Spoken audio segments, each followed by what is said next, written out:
¿Qué onda? Bienvenidos a Salvando la Guardia. Yo soy el Dr. Oscar y hoy vamos a hablar de sepsis. Doctor, el paciente que está con datos de sepsis y así, ¿quiere que le iniciemos de una vez antibióticos? O... No, espérate. Deja que el interno vaya por los frascos para hemocultivo y que lo cultiven. Oiga, también está chocado, ¿no quiere que le iniciemos aminas? No, mejor hay que esperar a que tenga el central. Es muy peligroso hacer eso. La sepsis es una disfunción orgánica que puede amenazar la vida, causada por una respuesta desregulada del hospedero ante una infección. Este tipo de respuesta tenemos que tener en claro que no es algo homeostático, no es que esté controlado, algo ya se salió de control. Es considerado una urgencia verdadera porque es potencialmente letal. De hecho, se considera la primera causa de muerte secundaria a infección. Para considerarla como sepsis, necesitamos que exista una disfunción orgánica. ¿Cómo podemos saber que existe disfunción orgánica? Bueno, utilizando la evaluación secuencial de falla orgánica o el SOFA.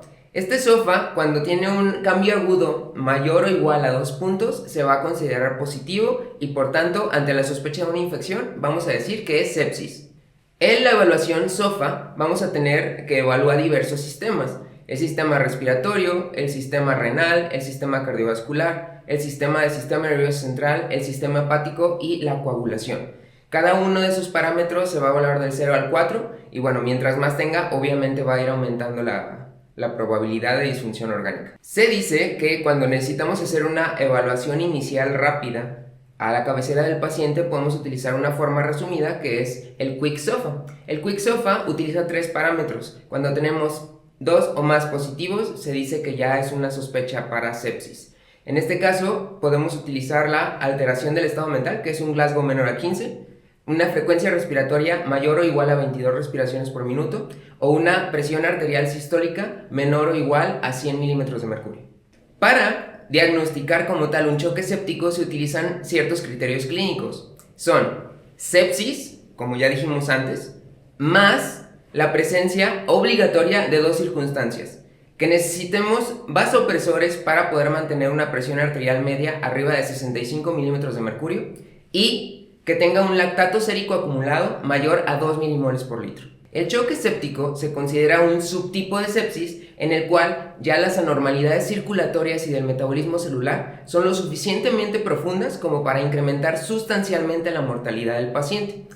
Vamos a decir que en caso de sepsis se dice que tiene una mortalidad de alrededor del 10%, mientras que cuando evoluciona a choque séptico es de hasta el 40%. Entonces, ¿qué es lo que vamos a hacer? Tenemos un paciente en el que sospechamos de una infección. Hay que buscar intencionadamente de algún dato que sugiera disfunción orgánica. Podemos comenzar con el Quick SOFA. Algunas de las recomendaciones del Surviving Sepsis dicen que necesitamos protocolos o programas hospitalarios específicos para una detección temprana y un tratamiento apropiado y oportuno de la sepsis. Ahora, es importante que no utilicemos únicamente el Quick SOFA para determinar si sí o no descartamos sepsis. Tenemos que utilizar otros parámetros, incluidos los del SIRS, NIRS o MUSE, para poder decir que estamos y no quedarnos con que ¿es un Quick SOFA bajo? Ya, no tiene nada, porque podríamos omitir cosas. También recomienda que tomemos lactato sérico. Los pacientes en sepsis o choque séptico requieren un tratamiento de emergencia inmediato con resucitación adecuada. Se dice que cuando exista hipoperfusión o choque séptico, utilicemos como primera línea los cristaloides, preferentemente balanceados, y a una dosis de mínimo 30 mililitros por kilo para pasarse en aproximadamente 3 horas. Esto debería iniciarse desde la primera hora que se diagnostica o se sospecha de sepsis. Para guiar nuestra reanimación es importante utilizar parámetros dinámicos más que de aquellos estáticos y guiarla a través de la disminución del lactato sérico y podemos utilizar también el llenado capilar. Cuando tengamos un paciente en choque séptico, nuestro objetivo de la presión arterial media van a ser los 65 milímetros de mercurio. Hay que tomar cultivos, hemocultivos o lo que haga falta para cultivar ese paciente antes de preferencia que se inicien los antimicrobianos, siempre que esto no retrase el inicio de los antimicrobianos. Es decir, si los puedes tomar en menos de 45 minutos y aún así iniciar los antibióticos antes de 1 hora, está excelente. Aquellos pacientes que sean candidatos a la unidad de cuidados intensivos hay que trasladarlos de preferencia en las primeras 6 horas. En aquellos pacientes en los que exista alta sospecha de que sí sea una sepsis o choque séptico, hay que iniciar preferentemente los antimicrobianos en la primera hora desde el reconocimiento de que tenemos una sepsis.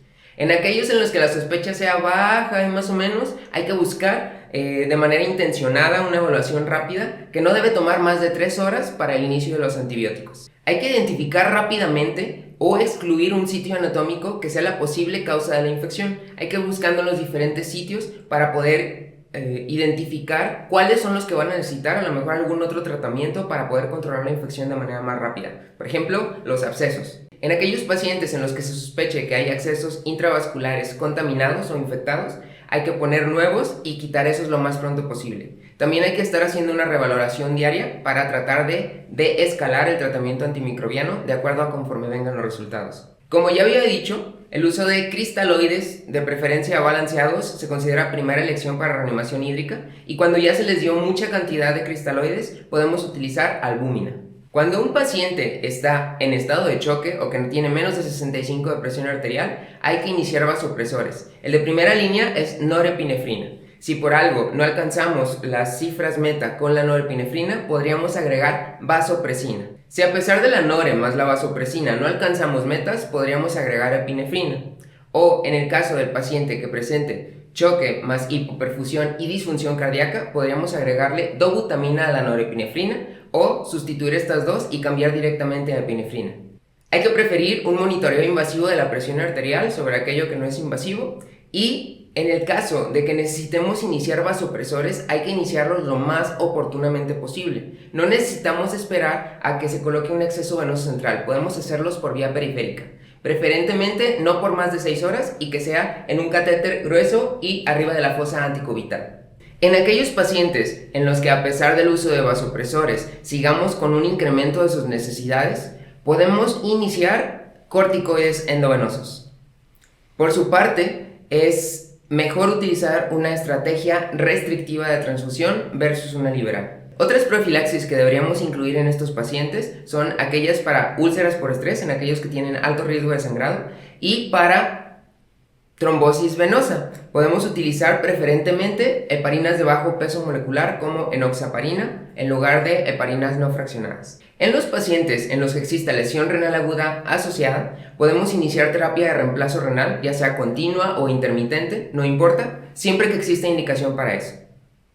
La terapia con bicarbonato solo está indicada cuando tenemos una lesión renal aguda asociada a KIM2 o 3 y que además tenemos una acidosis metabólica severa en menos de 7.2 de pH. Ahí está totalmente indicado el uso de bicarbonato.